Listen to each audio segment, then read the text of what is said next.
8 அணிகள் பங்கேற்றுள்ள மகளிர் உலகக்கோப்பை கிரிக்கெட் தொடர் இலங்கை மற்றும் இந்தியாவில் செப்டம்பர் 30ஆம் தேதி முதல் தொடங்கி நடைபெற்று வருகிறது. இதில் நேற்று நடைபெற்ற லீக் போட்டியில் இந்திய அணி பாகிஸ்தானை எதிர்கொண்டது. இந்தியா பாகிஸ்தான் இடையிலான 2025 மகளிர் உலகக்கோப்பை போட்டியில் பாகிஸ்தான் சுழற்பந்து வீச்சாளர் நஸ்ரா சந்து இந்திய கேப்டன் ஹர்மன் பிரீத் கவுரை முறைத்து பார்க்க அதற்கு ஹர்மன் கொடுத்த கூல் பதிலடி தற்போது சமூக வலைதளங்களில் பரவி வருகிறது. இந்த சம்பவம் மட்டுமின்றி போட்டியிலும் பாகிஸ்தான் அணிக்கு தக்க பதிலடி கொடுக்கப்பட்டது. இந்த போட்டியில் பாகிஸ்தான் அணி டாஸ் வென்று பந்து வீச்சை தேர்வு செய்தது. இந்திய அணி முதலில் பேட்டிங் செய்தது.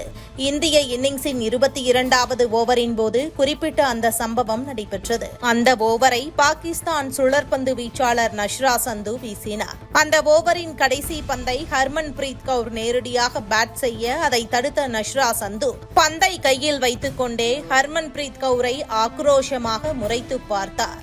இது பேட்ஸ்மேனை தவறு செய்ய வைக்கும் ஒரு பொதுவான உளவியல் தந்திரமாகும். ஆனால் அனுபவசாலியான ஹர்மன் பிரீத் கவுர் சந்துவின் இந்த செயலுக்கு சற்றும் அசரவில்லை.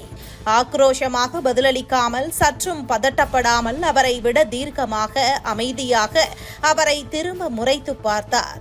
அந்த பார்வையில் இந்த மிரட்டலுக்கெல்லாம் நான் அஞ்ச மாட்டேன் என்ற செய்தி தெளிவாக தெரிந்தது. சில நொடிகள் நீடித்த இந்த முறைத்தல் யுத்தத்திற்கு பிறகு ஹர்மன் இயல்பு நிலைக்கு திரும்பினார். களத்தில் நடந்த இந்த சுவாரஸ்யமான மோதலின் வீடியோ காட்சி இணையதளத்தில் காட்டுத்தீயாக பரவி வருகிறது. ஹர்மன் பிரீத் கவுரின் இந்த மாஸ் பதிலடிக்கு இந்திய ரசிகர்கள் பாராட்டுக்களை தெரிவித்து வருகின்றனர். இந்த போட்டியின் டாஸின் போது இந்திய captain Harmanpreet Kaur Pakistan captain Fatima சனாவுடன் கைகுலுக்கவில்லை. ஆசிய கோப்பையின் போது இந்திய ஆடவர் அணி கடைபிடித்த அதே நடைமுறையை தொடர்ந்ததும் குறிப்பிடத்தக்கது. மேலும் ஐசிசி மகளிர் உலகக்கோப்பை கிரிக்கெட் போட்டியில் பாகிஸ்தான் அணிக்கு எதிரான லீக் ஆட்டத்தில் இந்திய அணி 88 ரன்கள் வித்தியாசத்தில் வெற்றி பெற்றது.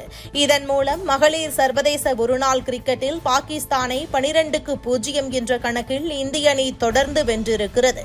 இதன் மூலம் ஒருமுறை கூட இந்தியாவை பாகிஸ்தான் மகளிர் அணி வென்றது இல்லை என்ற சாதனை தொடர்கிறது.